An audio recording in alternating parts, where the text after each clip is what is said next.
Shalom saudaraku, berjumpa kembali bersama dengan saya Pendeta Jakob Setio, masih dalam program Sapa Jemaat di Rumah. Kali ini kita akan bersatu bersama-sama, mari kita berdoa. Bapa kami rindu, firman-Mu sungguh memberkati kami, dan biarlah melalui renungan firman itu, kami semakin dikuatkan, diteguhkan di dalam pengiringan kami akan Engkau.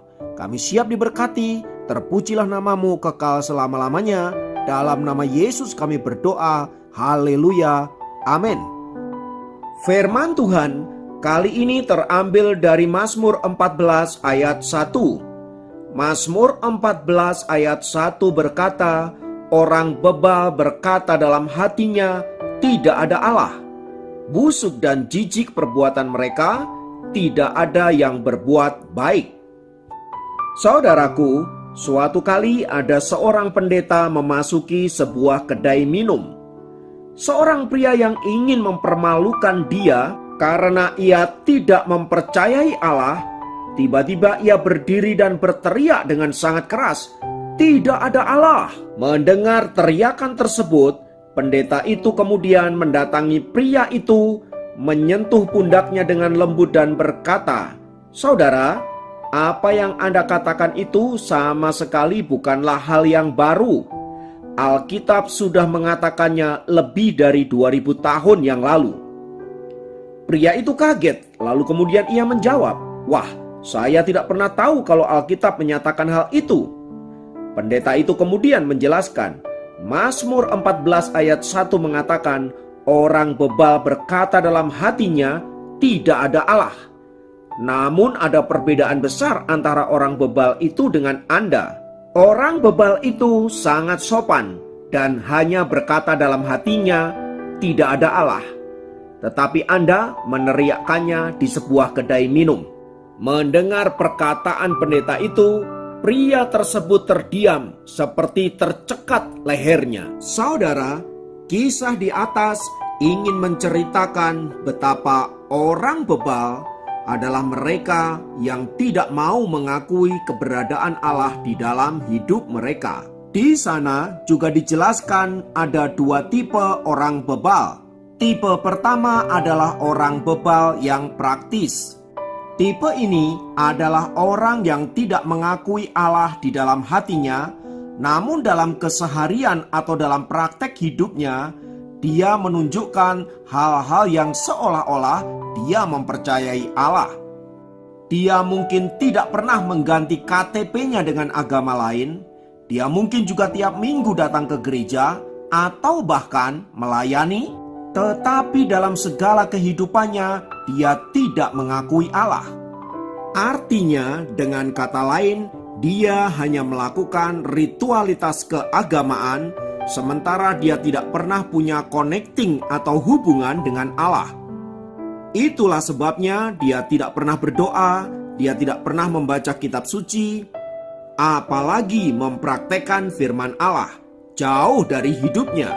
Orang bebal macam ini memang sulit dideteksi, tapi kita akan segera tahu dari buah kehidupannya. Yang kedua adalah tipe orang bebal yang teoritis. Orang bebal model tipe ini biasanya dengan sangat terbuka menentang keberadaan Allah dan menolak tentang segala hal yang berbau rohani. Bagi dia, Allah itu tidak ada. Oleh sebab itu, dia tidak merasa perlu untuk menghormati Allah, dan hal itu tercermin dari perkataannya, dari tindakannya, dari keputusan-keputusannya, dan segala hal dalam hidupnya. Namun apapun tipe orang bebal itu, keduanya tidak berkenan di hadapan Allah. Karena itu, Mazmur 14 ayat 2 dan 3 berkata, Tuhan memandang ke bawah dari sorga kepada anak-anak manusia untuk melihat apakah ada yang berakal budi dan yang mencari Allah. Mereka semua telah menyeleweng, semuanya telah bejat, tidak ada yang berbuat baik, seorang pun tidak. Ayat ini ingin menegaskan betapa bebalnya manusia di hadapan Allah. Mereka semua hidup jauh dari kebenaran dan tidak ada seorang pun yang sungguh-sungguh mencari Allah. Namun demikian, Allah berkenan untuk memulihkan keadaan umatnya yang rindu datang kepada Allah.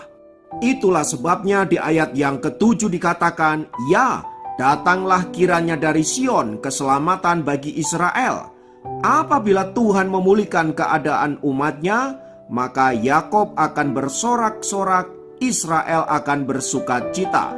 Merespon kebenaran firman Tuhan di atas, saudaraku, mari jadilah kita anak-anak Tuhan yang bijaksana, bukan orang-orang bebal, supaya hidup kita senantiasa memuliakan Allah dalam segala hal kehidupan kita. Kiranya firman Tuhan ini memberkati kita semua. Mari kita berdoa. Tuhan, terima kasih untuk anugerah-Mu yang luar biasa, dan biarlah kami boleh menjadi orang-orang yang bijaksana, yaitu orang-orang yang mengakui Engkau di dalam segala tingkah langkah kami, agar olehnya hidup kami senantiasa diperkenan oleh Allah, dan kami dapat mengalami apa yang namanya damai sejahtera dan sukacita. Tuhan kiranya memberkati kami semua. Terpujilah nama-Mu kekal selamanya. Dalam nama Yesus kami berdoa. Haleluya. Amin. Demikian program Sapa Jemaat kali ini. Sampai jumpa dalam program Sapa Jemaat yang lain. Tuhan Yesus memberkati.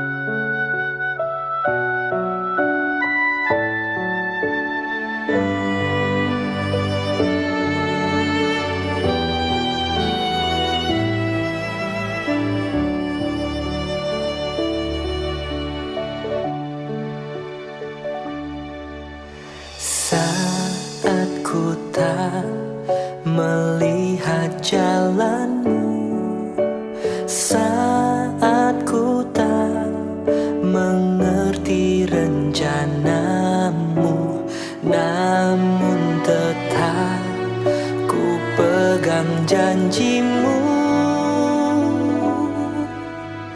Pengharapanku hanya padamu. Saat ku tak melihat jalan-Mu, saat ku tak mengerti rencana-Mu, namun tetap ku pegang janji